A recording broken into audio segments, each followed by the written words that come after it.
Welcome back. My name is Power Up Big Who, the game, Sly Cooper, and the Thievius Raccoonus. Last time, we took down Ms. Ruby, putting an end to her plans to conquer Mexico, and made our way to China. But before we begin, I'd like to make 2 points of order. Firstly, the passing of Stanley. Now, there's no denying he was a great genius, and was responsible for my favorite comic book character, Spider-Man. And he will be missed. A moment of silence for the passing of one of pop culture's greatest icons. Second, I put out a little countdown just as an experiment, and I'm shocked by how much you all apparently liked it. And I'll probably be doing more in the future. Maybe as a once a week thing. I'll try to make it better than the one I put out, because honestly that was just me putting together something, like I said, for an experiment. But anyway, now we head into the Flaming Temple of Flame. 2002 was a simpler time. Despite its temple-like facade, this place is really some sort of trading ground. Stay on your toes. Back before certain things in this game might have been found offensive. Particularly a certain Panda King. But I'm not naming names, right? But anyway. This level actually has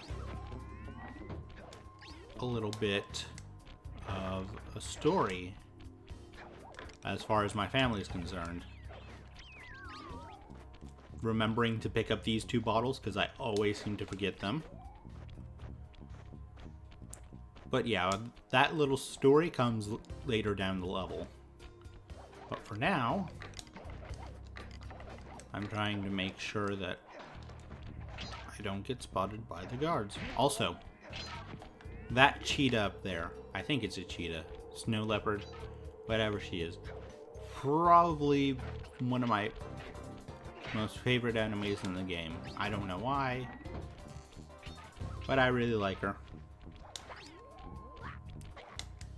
Here we are. Now, Bentley said this place is a training ground, so obviously this lot are all training. Now, as a test of skill, in my family, we'd see who could take down all the monkeys the fastest, doing it like this. And for every monkey we took out, he would say, "Congratulations, you've graduated." And then we'd move on to the next one. I, of course, am the record holder. But it's been a hard-fought competition over these years. Even today, my younger siblings and I will sometimes gather together in this level to see if we can beat our old times. But with them all cleared out, it's time to move on with the level. Actually, I almost forgot. There should be a clue. There they are. Very nearly forgot. That would have been embarrassing. None behind here.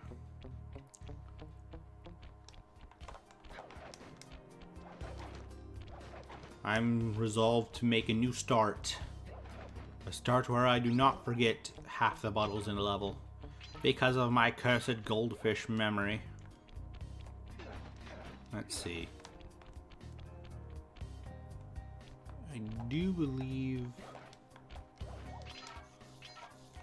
Let's see. 10 out of 25.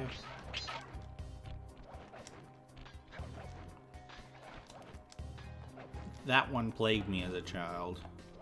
Just getting to it until I realized you could just double jump and didn't have to rail walk up to it.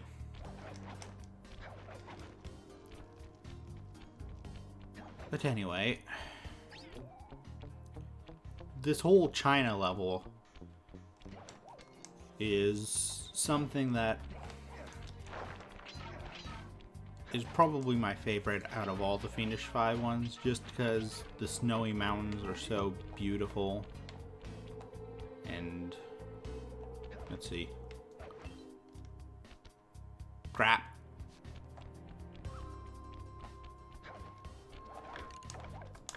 Pretend you saw nothing. I repeat, pretend you saw nothing.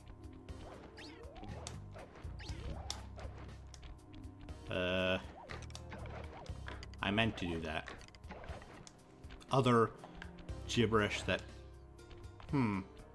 I guess it's a good thing I fell. Because apparently I forgot 2 bottles in plain sight. Good job, me. Truly, I am a master gamer of the highest quality.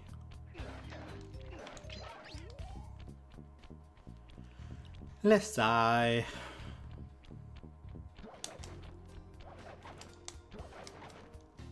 Speaking of, I noticed something while I was getting ready to set up for this recording. In the Sly collection, apparently all of the opening sequence are based off of Sly 1 levels. I didn't see a single reference to a Sly... Aha! To a Sly 2 or Sly 3 level in the little game select menu.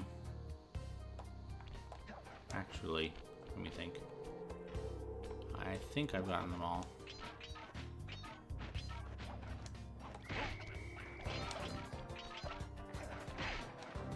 Now, there are 2 ways to go about this, but since we have the Invisawalk, as I like to call it, we can take the direct approach.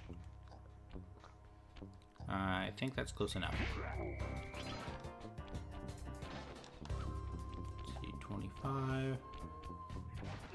But yeah, normally you're supposed to go around like so.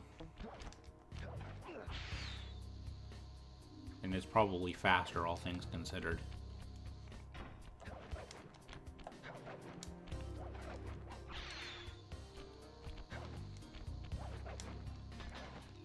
And 25. Oh yeah.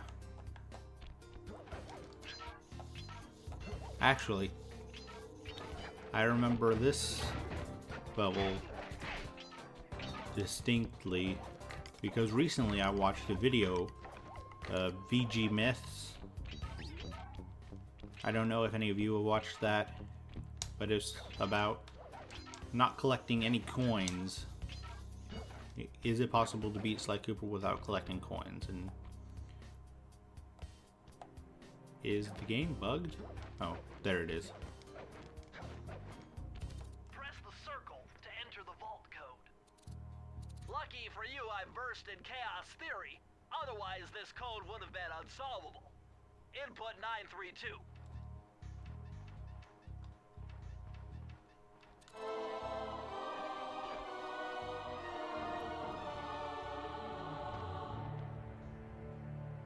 Incredible! I never would have thought this was possible. Sir Augustine of Cooper's technique to briefly defy gravity. From now on, you should be able to pop right out of those bottomless pits you keep falling into. And you won't even lose a lucky charm.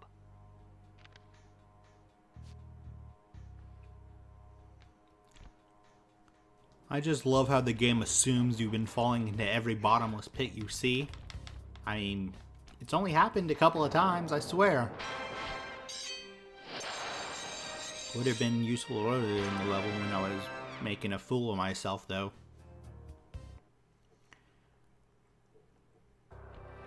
But if memory serves, we are about to hear from Panda King.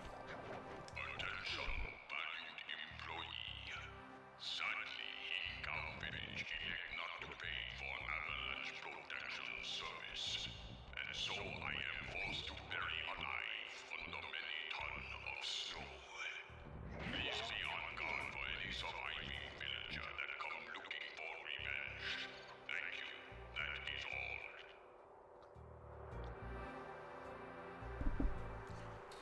Like I said, no racism at all. Definitely not dated.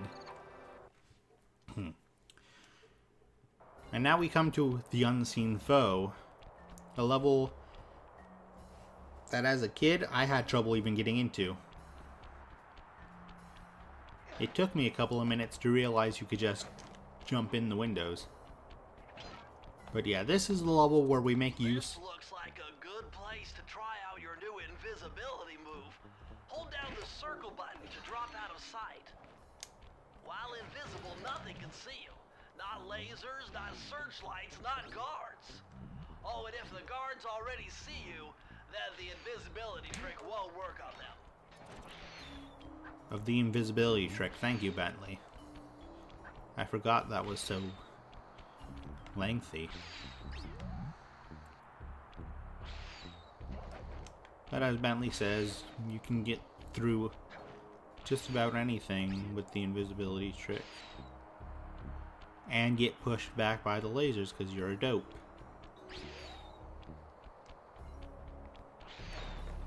Alright. I do love the fireworks effects right here. I know they're horribly, horribly dated. But there's just something about them that I've always enjoyed, even as a kid.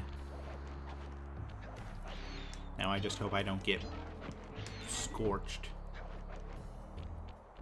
Alright, this part is quite possibly... Whoopsie!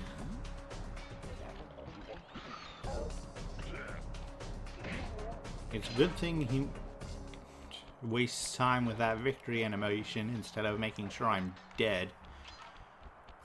But yeah, that was bad. That was very bad. I think it ate my input. I could have sworn I hit the circle button. Oh well. Anyway, let's continue onward. Now this level is notorious for something that'll show up later. And I'll make mention of it when we get there.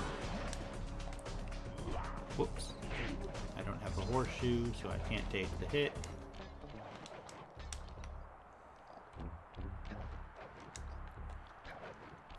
But yeah, remember how I've been complaining off and on about the janky hit detection? It'll come into play big time in this level.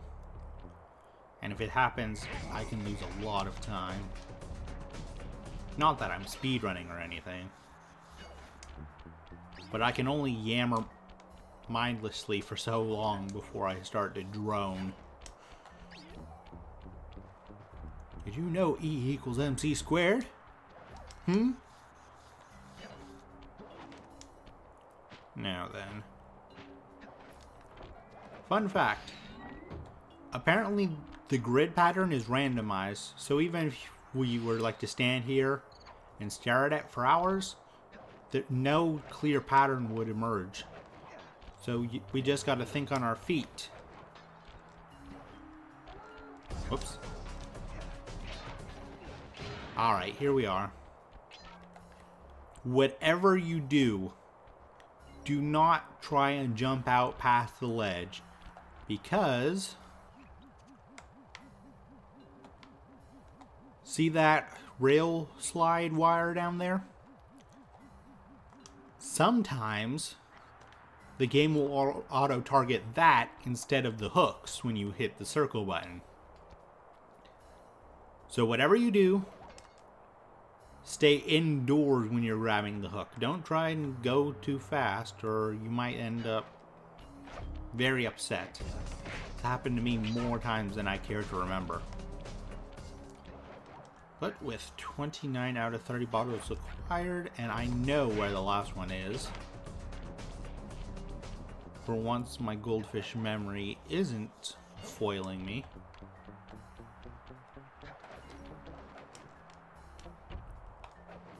Hello. Press the circle to enter the vault code. It was a challenge, but this vault's combination has got to be 667.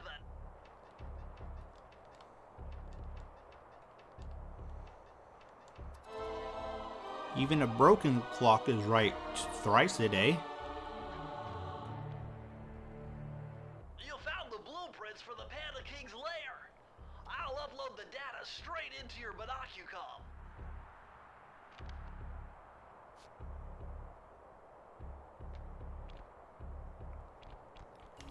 And with the vault successfully pilfered, we can now move on to the end of the level. Sly, this pagoda is some kind of huge gunpowder production plant. Judging by the scale, the Panda King must be making tons of explosives. Now this is, I think, a clever callback to the very first mission at the police headquarters, where you had to jump down. Only this time, you have to do it right, because the lasers will re-engage before you hit the bottom. But with that out of the way, we secure another treasure key.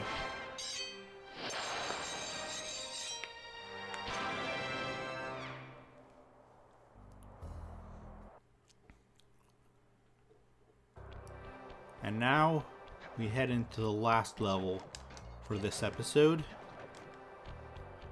the King of the Hill. Another Murray level. Murray's all fired up to make the run for the key. While on the blasting station, use the left analog stick to aim and the square button to fire. Right on. I'll keep him covered.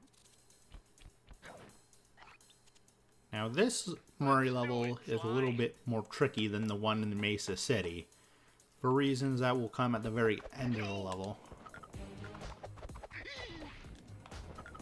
And hopefully I remember where everything is. Hey.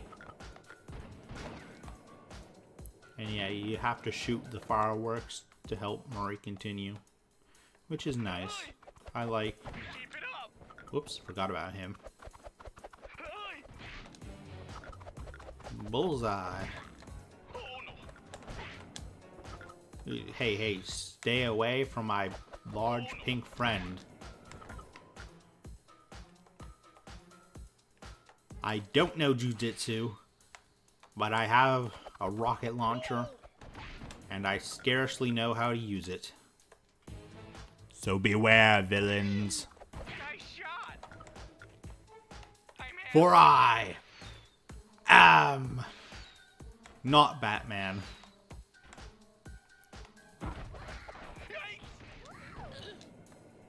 As cool as that would be. Actually, Alright, here comes the challenging bit. Not quite yet.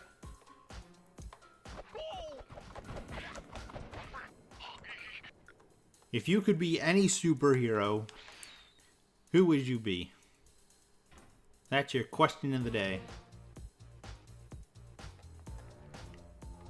Personally, I would be Spider-Man, just because Spider-Man is way too cool for school. And this is the challenging part. Gotta be on your toes, man. Fortunately... Whoa, that was too close. Murray has a horseshoe, so even if I mess up... We did it. But it didn't end up mattering. So yeah. So far, 4 treasure keys acquired. Everything is going according to plan. Now, it's time to light up those fireworks.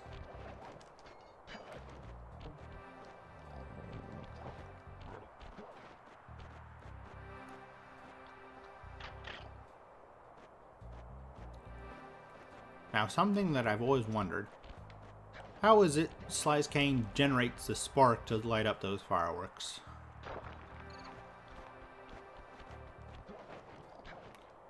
The more thing you wonder. But anyway, with that successfully completed, I'd calculated the trajectory of these rockets and... I'm 99% sure you'll be able to ride them all the way to the top of that statue before they explode. What about that other 1%? Well, in that case, Sly, you will be blown to bits. But the experience will no doubt be spectacular. Nice. Now, to unlock these rockets, you're going to need all 7 of the Panda King's treasure keys. Right on. I'll steal them in no time. That cutscene right there is probably my favorite interaction between Sly and Bentley. In this game, at least. But for now, with 4 treasure keys acquired, I leave you. Like, comment, subscribe, tell a friend. And until next time, get off my lawn, you filthy casual.